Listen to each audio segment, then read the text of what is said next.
Google மட்டும் இல்லை, இணையதளத்தை சேர்ந்த எந்த ஒரு அல்காரிதமாக இருந்தாலுமே அந்த அல்காரிதம்ன்றது சமூக வலைத்தளங்கள்லேருந்து வர செய்திகளை மையமாக வச்சுக்கிட்டு தான் அந்த அல்காரிதம் ஒரு செய்தியை உருவாக்குது. அப்படி இருக்கும்போது திரு சீமான் அவர்களை டுபாக்கூர் அரசியல்வாதி, டுபாக்கூர் அரசியல்வாதி, டுபாக்கூர் அரசியல்வாதின்னு சொல்லி ஒருத்தர் 10 பேர், 100 பேர், 1000 பேர், 10,000 பேர், லட்சம் பேர், 10 லட்சம் பேர், திரு விஜய் அவர்களுக்கு ஓட்டு போட்ட 1.25 கோடி பேரும் ஒரேடியாக போயிட்டு தமிழ்நாட்டின் டுபாக்கூர் அரசியல்வாதி, இந்தியாவின் டுபாக்கூர் அரசியல்வாதி, உலகத்தின் டுபாக்கூர் அரசியல்வாதி சீமான் அப்படின்னு சொல்லி லட்சக்கணக்கான மக்கள் ஒரே நேரத்தில் போயிட்டு கூகுளில் போட்டாங்கன்னா, கூகுளில் திரும்ப வேறு யார் போய் அதை தேடினாலுமே அந்த செய்தி என்னன்னு சொல்லி வரப்போகுது, தமிழ்நாட்டின், இந்தியாவின், உலகத்தின் டுபாக்கூர் அரசியல்வாதி சீமான் அப்படின்னு சொல்லி தான் வரப்போகுது. இதில் என்னங்க பெருமை இருக்குது?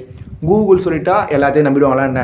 கூகுள்லேயே சொல்லிட்டாங்க, எப்படி சோஷியல் மீடியாலேயே போட்டாங்க, சமூக வலைத்தளத்திலேயே போட்டாங்க, எக்ஸில் போட்டாங்க, ஃபேஸ்புக்கில் போட்டாங்க, யூடியூப்லேயே வந்துடுச்சு. ஏங்க வாட்ஸ்அப்பில் வந்ததுங்க, வாட்ஸ்அப்பில் வந்தது. என்னது வாட்ஸ்அப்லேயே வந்துடுச்சா? வாட்ஸ்அப்பில் வந்தால் உண்மையாக தாங்க இருக்கும். அப்போ திரு சீமான் அவர்கள் உண்மையிலேயே ஒரு டுபாக்கூர் அரசியல்வாதி தாங்க.